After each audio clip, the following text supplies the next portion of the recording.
Malabo en Guinée équatoriale du sommet des chefs d'État et de gouvernement de l'Union africaine. Pour cette 23e édition, les débats ont porté essentiellement sur l'agriculture du continent, toujours à la traîne. Les procureurs et poursuivants de justice font le point de 3 ans d'activité pour relever de nouveaux défis au bénéfice des justiciables. Ils étaient en assemblée générale, la 3e du genre, ce samedi. Et puis c'est ce samedi après-midi que les pèlerins d'Israël, édition 2014, ont foulé le sol togolais. Ils sont de retour après des jours de prière, méditation et de visite des lieux saints. C'était les titres de cette édition. Merci de nous rejoindre sur la télévision togolaise. Le 23e sommet des chefs d'État et de gouvernement africains des 54 pays de l'Union africaine a pris fin hier vendredi à Malabo, la capitale équato-guinéenne. Avec pour thème l'agriculture et la sécurité alimentaire, ce sommet a permis de faire le bilan de la politique agricole élaborée il y a 10 ans, mais peu suivi dans les faits. Néanmoins, notre pays, le Togo, tire son épingle du jeu. Il fait partie des bons élèves en matière d'investissement agricole. Le compte rendu avec Essoham. Théo.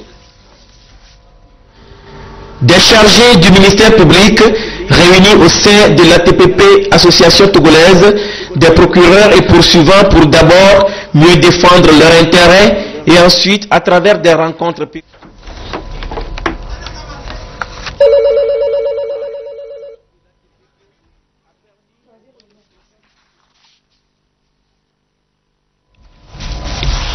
Toutes nos excuses pour cette confusion. Nous reviendrons sur la clôture du 23e sommet de l'Union africaine à Malabo en Guinée équatoriale, bien dans le courant de cette édition. La Banque mondiale vient de publier un rapport intitulé « L'emploi des jeunes en Afrique subsaharienne », un rapport selon lequel d'ici quelques années, près de 80% de la main-d'œuvre continuera à travailler dans de petites exploitations agricoles et des activités individuelles, car le secteur salarié formel ne pourra générer suffisamment d'emplois pour résoudre la problématique de l'emploi des jeunes. Les résultats de ce rapport ont donc été soumis à une dissémination hier dans les locaux de la Banque mondiale au Togo. Le compte rendu avec Carmen Madji à Capo. Selon un rapport de la Banque mondiale sur l'emploi des jeunes en Afrique subsaharienne, dans un avenir proche, près de 80% de la main-d'œuvre travaillera dans les petites exploitations agricoles et des activités individuelles de petite taille. Dans ce rapport, il ressort que l'Afrique subsaharienne vient d'achever l'une de ses meilleures décennies de croissance depuis les années 1960. Entre 2000 et 2011, le PIB a enregistré une hausse de plus de 45% par an en moyenne contre 2% au cours des 20 dernières années. Le document relève que l'Afrique subsaharienne a aujourd'hui une opportunité sans précédent. La moitié de la population a moins de 25 ans. Entre 2015 et 2035, il y aura chaque année 500 000 jeunes de 15 ans de plus que l'année précédente. Pour les acteurs du Bénin, de la Côte d'Ivoire, du Burkina Faso, de la Guinée et du Togo, présents à cette vidéoconférence, il urge donc de traduire le fort taux de croissance sur les conditions de vie des populations. Quant au défi de l'emploi des jeunes, il reste colossal puisque la jeunesse dynamique de l'Afrique constitue aussi une unique opportunité, en particulier avec le vieillissement rapide de la population dans le monde. La main-d'œuvre croissante de l'Afrique peut être mature sur le marché mondial. L'emploi dans le secteur des services va, selon les prévisions, croître plus rapidement que l'emploi dans le secteur industriel. La plupart des emplois non agricoles sera créé dans les services. Et dans les 10 prochaines années, seul un quart de la jeunesse d'Afrique subsaharienne trouvera un emploi salarié et seule une petite fraction de ces emplois sera des emplois formels dans des entreprises modernes. L'enjeu est donc de non seulement créer des emplois dans le secteur formel, mais d'augmenter la productivité de près de 80% de la population active qui sera dans le secteur informel. Néanmoins, la création d'emplois dans le secteur formel est importante et doit être encouragée, même si cela ne doit absorber qu'un petit nombre de diplômés sans emploi. Je vous disais tout à l'heure le 23e sommet des chefs d'État et de gouvernement africains de 54 pays de l'Union africaine a pris fin hier vendredi à Malabo, la capitale équato-guinéenne. Avec pour thème l'agriculture et la sécurité alimentaire, ce sommet a permis de faire le bilan de la politique agricole élaborée il y a 10 ans sur le continent, mais peu suivie dans les faits. Néanmoins, notre pays, le Togo, tire son épingle du jeu. Il fait partie des bons élèves en matière d'investissement agricole. Le compte rendu de ce 23e sommet avec Essoham TVTO. C'est le ministre des Affaires étrangères et de la coopération Robert Dossé qui a conduit la délégation togolaise à ce 23e sommet des chefs d'État et de gouvernement de l'Union africaine. Ce sommet de Malabo en Guinée équatoriale se tient 10 ans après le lancement du plan détaillé de développement de l'agriculture africaine. Plan qui avait pour objectif d'aider les pays africains à atteindre le taux de croissance agricole de 6% par an. Déjà en 2003, au sommet de Maputo au Mozambique, les pays africains s'étaient engagés à consacrer au moins 10% de leur budget national au secteur agricole. À l'heure du bilan, il ressort que sur les 54 pays africains, seuls 13 ont honoré leur engagement et le Togo fait partie de ces bons élèves ayant investi davantage dans le secteur agricole. Nous avons parlé des succès que nous avons enregistrés au niveau du Togo, mais aussi des contraintes qui ont freiné l'élan qui a été amorcé il y a de cela 3 ans. Donc il a été question que les pays africains se mobilisent pour davantage de financement, pour transformer nos produits afin d'accroître la valeur ajoutée, mais en même temps créer les emplois dans les différents pays de l'Afrique. Nous avons écouté la plupart des pays et nous pouvons dire que le Togo a eu des avancées significatives par rapport à la plupart des pays. Mais pour autant, il n'est pas question de dormir sur nos lauriers. Il y a encore du travail au niveau national pour que l'agriculture soit effectivement un moteur de développement. Les questions de sécurité sur le continent, la santé, l'éducation et la recherche sur l'environnement étaient également à l'ordre du jour de ce sommet, sans oublier la piraterie, objet de préoccupation du gouvernement togolais. Nous avions longuement discuté de la question de la piraterie, de la sécurité maritime en général. Le Togo est devenu leader sur la question de la sécurité maritime. C'est pourquoi les chefs d'État et de gouvernement de l'Union africaine, dans leur ensemble, ont accepté que le Togo puisse préparer un sommet, le premier sommet continental, donc africain, sur la question de la sécurité maritime sur le continent africain. Ce sommet est prévu pour l'année prochaine sur le continent, pourquoi pas à Lomé. Donc l'initiative, la décision finale reste au président de la République, le président Faure Gnassingbé, de décider de la date de ce sommet. Le fléau de la piraterie s'internationalise et les solutions ne peuvent être trouvées que dans une synergie d'action régionale et mondiale. C'est l'une des initiatives qui ont permis au Togo d'être un modèle en matière d'agriculture et le projet d'appui au développement agricole au Togo PADAT. Depuis le début de cette semaine, les acteurs régionaux du dit projet se sont retrouvés pour le bilan des activités de 2013. L'étape de la région des Savanes avec Désiré Aloy. Le projet d'appui au développement agricole du Togo PADAT est une composante du programme national d'investissement agricole PENIASA initié par le gouvernement togolais et vise à garantir la sécurité alimentaire et améliorer le revenu des producteurs. D'année en année, depuis 3 ans, le PADAT s'active sur le terrain pour répondre donc aux exigences. La rencontre bilan exercice 2013 sur le projet dans la région des Savanes lance au niveau de la région un débat sur le projet et va permettre une large communication sur les différentes activités et ressortir les forces et faiblesses liées à son exécution afin de définir des actions correctrices pour parfaire sa mise en œuvre. Dans l'ensemble, ça fait 3 ans que le projet PADAT est mis en œuvre.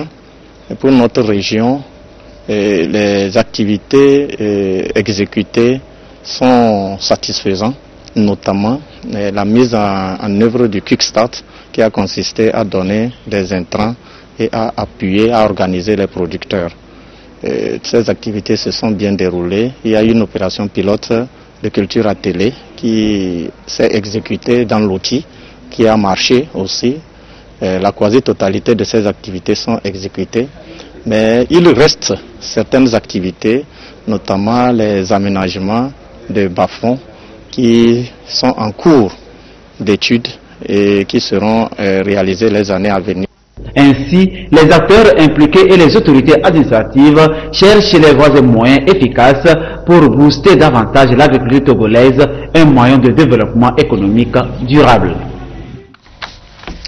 Aujourd'hui, 28 juin, il y a 30 ans que disparaissait Maman Danida, mère du père de la nation. Et cette année encore, un culte anniversaire a été célébré et dit à Pia, son village natal. Le compte rendu avec Nestor Mozo.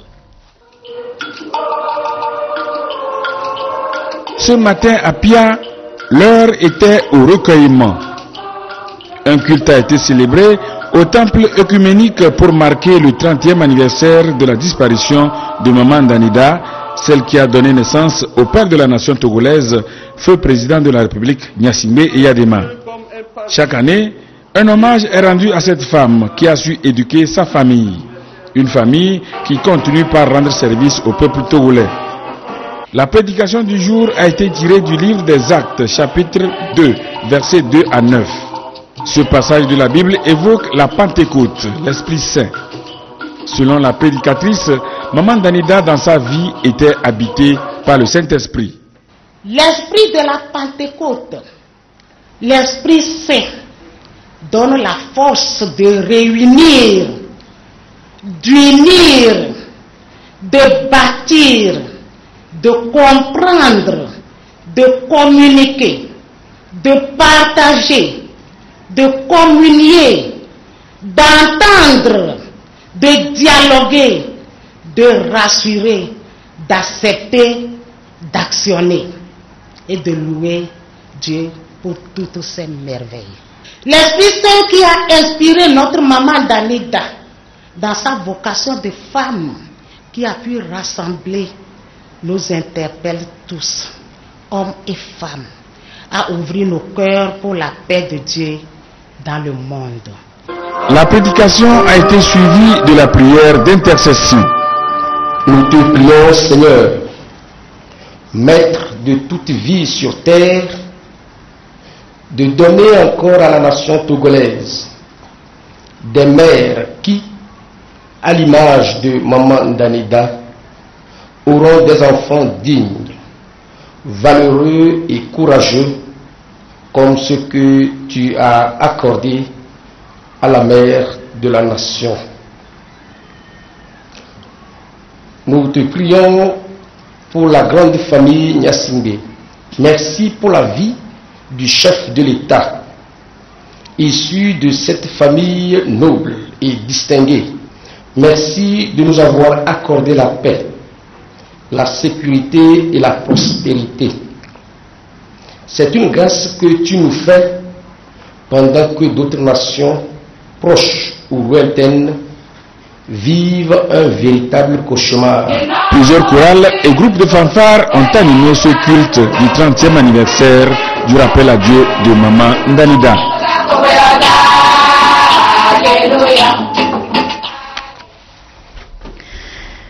Le ministère de l'Enseignement technique et de la formation professionnelle renforce les capacités du secteur industriel au Togo. À travers l'exécution du projet de modernisation de la formation professionnelle, c'est la carence d'industriels qualifiés qui sera évitée. Le projet a pour finalité donc de contribuer à la croissance économique et de favoriser l'emploi au Togo en renforçant la disponibilité de personnel qualifié répondant aux besoins des entreprises. Des précisions avec Charlotte Monsimet. Le secteur industriel togolais connaît une carence en personnel qualifié, accompli, compétent, capable de répondre aux besoins des entreprises, ce qui oblige ces dernières à recourir aux services des pays voisins. Une tendance que veut renverser le gouvernement togolais à travers le ministère de l'Enseignement technique et de la formation professionnelle en mettant en place le projet de modernisation de la formation professionnelle en partenariat avec le secteur privé. Il est financé par l'Agence française de développement, ce qui illustre l'excellence des bonnes relations de coopération entre le Togo et la France. Le projet est financé à hauteur de 6 millions d'euros soit 4 milliards de francs CFA. Donc, elle est composée de disons en 4 composantes. La composante 1 qui est la création du centre de formation métier de l'industrie. La composante 2 qui est la modernisation de certaines filières au niveau des centres régionaux, à Lomé, à Kara et puis à Sokodé. Composante 3 qui est le développement des capacités du FNAPP qui devrait aider à renforcer les capacités des industries. La composante 4 c'est la coordination du projet. Le centre de formation au métier de l'industrie qui sera opérationnel d'ici à juillet 2015 dispensera des formations continues et initiales qualifiantes. Il formera des étudiants et responsables d'entreprises dans de nouveaux domaines professionnels.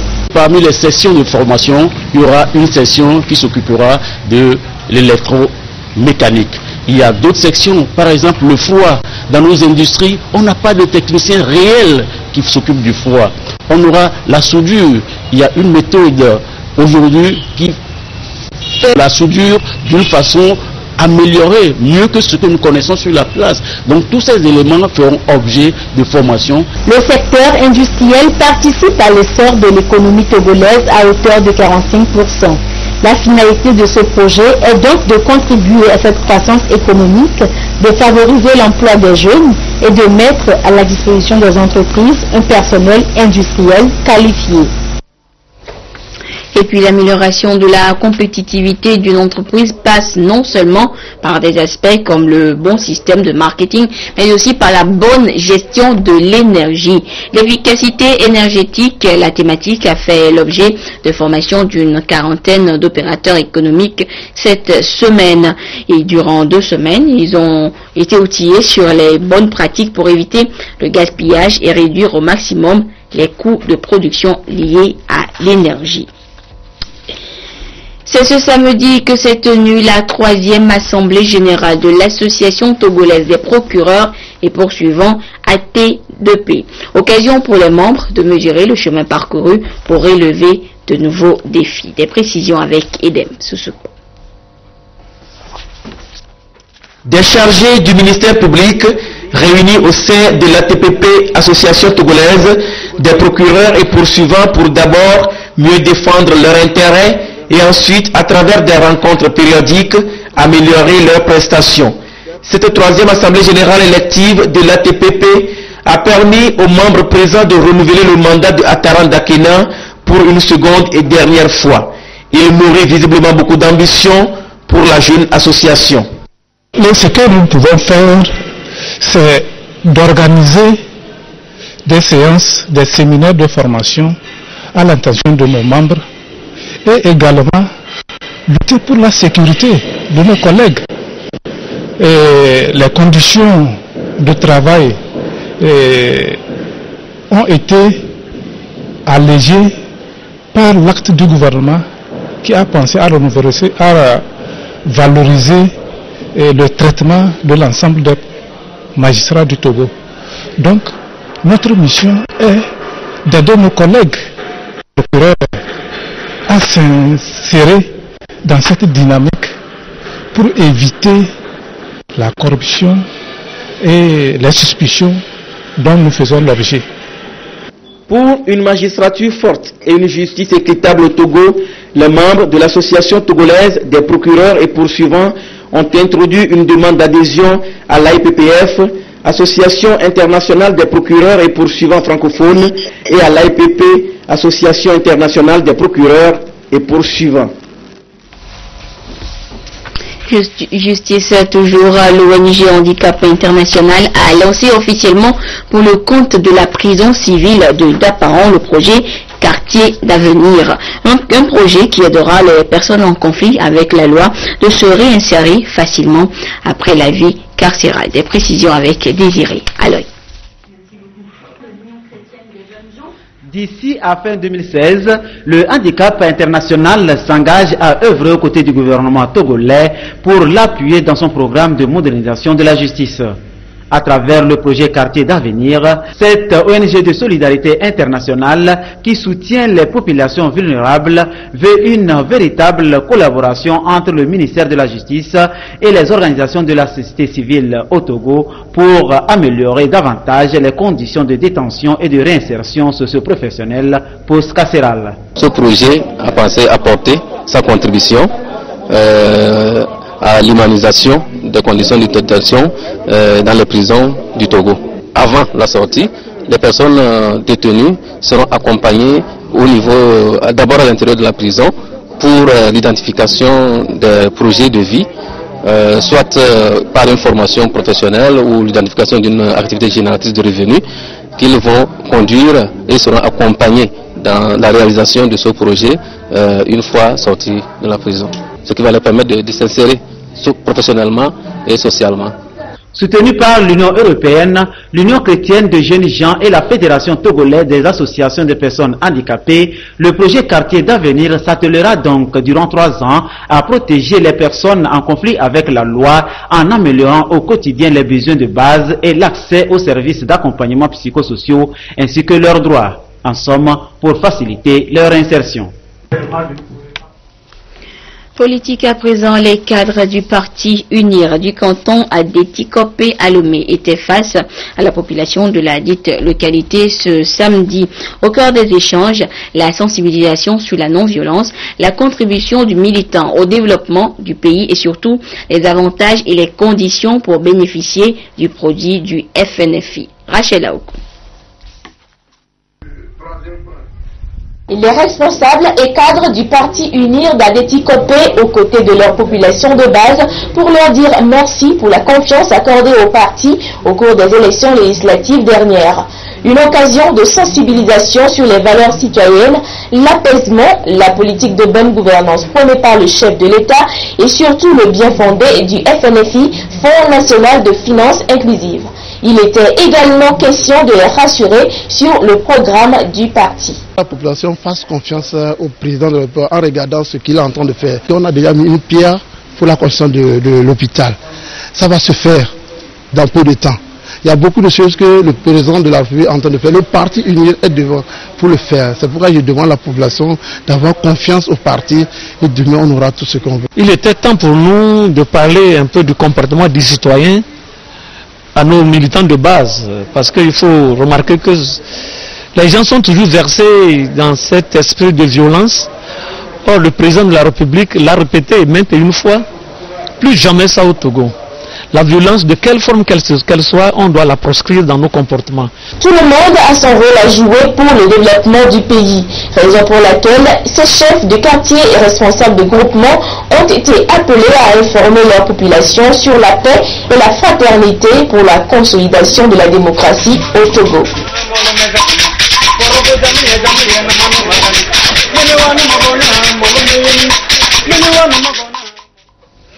Les responsables de la formation politique BAC, Bloc d'action pour le changement, ont eux animé une conférence de presse ce matin sur la situation sociopolitique du pays. Ils se sont prononcés sur les réformes constitutionnelles et institutionnelles. Le compte rendu avec Silver Abdou.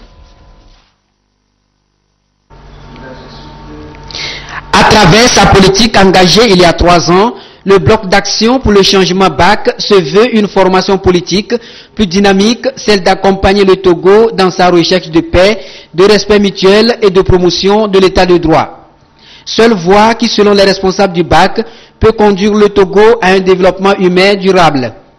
Dans sa déclaration liminaire, le bloc d'action pour le changement réaffirme son engagement à combattre l'injustice tout en prônant la fraternité et la solidarité. À cette rencontre avec la presse, le BAC s'est félicité des efforts engagés par le gouvernement dans la révision des réformes constitutionnelles et institutionnelles.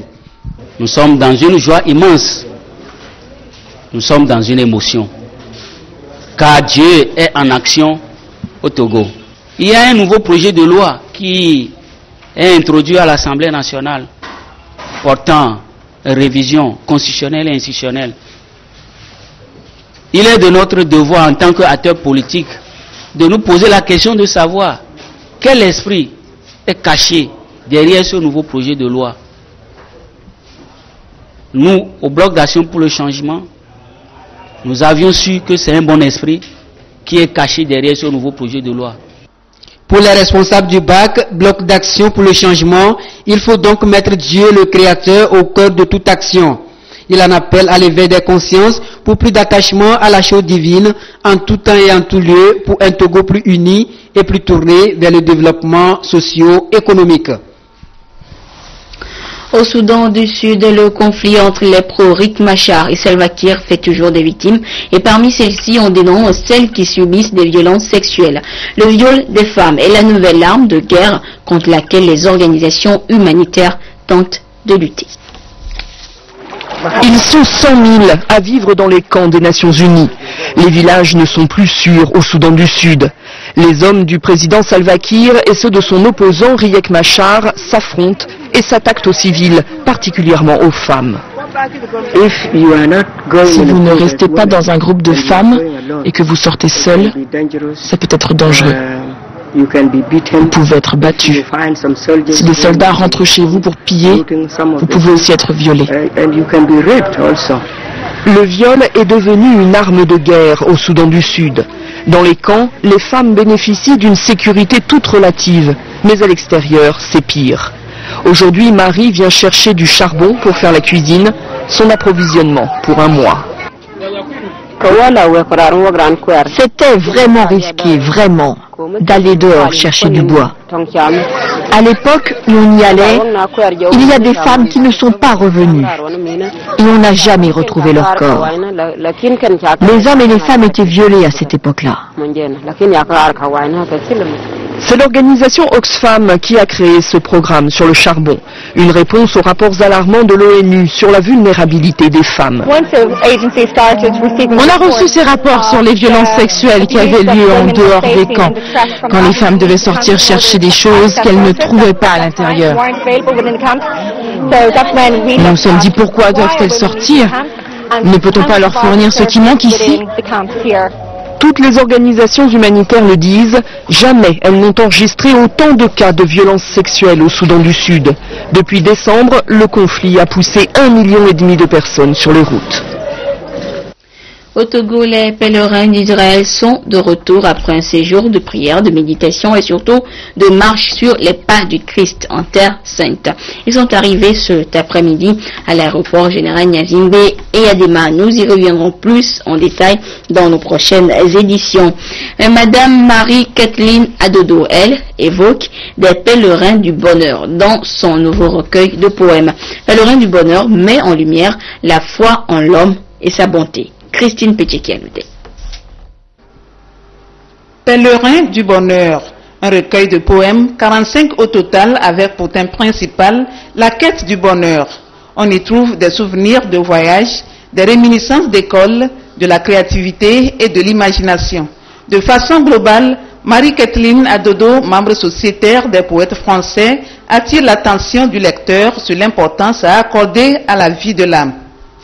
Le message central, c'est la foi en l'homme, la foi en la bonté de l'homme et la foi en la beauté de la vie. Quelles que soient les circonstances, nous sommes faits pour le bonheur et nous tendons vers le bonheur. Et tous nos gestes, que ça soit négatif ou ça soit positif, sont une quête de bonheur. Également dans ce recueil, on lit la lettre d'appréciation du feu Monseigneur Robert Dossé Agnoro. La poétesse éveille l'homme en chacun de nous en nous abreuvant de lumière et de beauté pour susciter la bonté qui construit ensemble l'humain. Ce sont des rythmes qui ont permis à l'auditoire aujourd'hui d'aller plus au fond de la littérature et de connaître la sonorité et pour que chacun puisse avoir accès à la parole. Le verbe a été décliné aujourd'hui en conversation, en échange entre les participants à la fête de cette poésie. Et la force de cette œuvre, c'est la capacité de l'auteur à avoir utilisé des mots justes pour traduire des images vraies. Outre Pèlerin du bonheur, Kathleen Adodo est auteure de plusieurs ouvrages le planteur de la virgule, Au corps de mon âme et autres. Elle est titulaire d'une maîtrise en études de médias. Kathleen est présidente de l'ONG Jacques Mélia qui travaille à promouvoir l'écriture poétique dans les écoles. Et ainsi se referme ce journal. Merci à vous qui l'avez suivi où que vous soyez grâce à la télévision togolaise. Au revoir. Fin hier à Malabo en Guinée équatoriale du sommet des chefs d'État et de gouvernement de l'Union africaine. Pour cette 23e édition, les débats ont porté essentiellement sur l'agriculture du continent, toujours à la traîne. Les procureurs et poursuivants de justice font le point de 3 ans d'activité pour relever de nouveaux défis au bénéfice des justiciables. Ils étaient en assemblée générale, la 3e du genre, ce samedi. Et puis c'est ce samedi après-midi que les pèlerins d'Israël, édition 2014, ont foulé le sol togolais. Ils sont de retour après des jours de prière, méditation et de visite des lieux saints.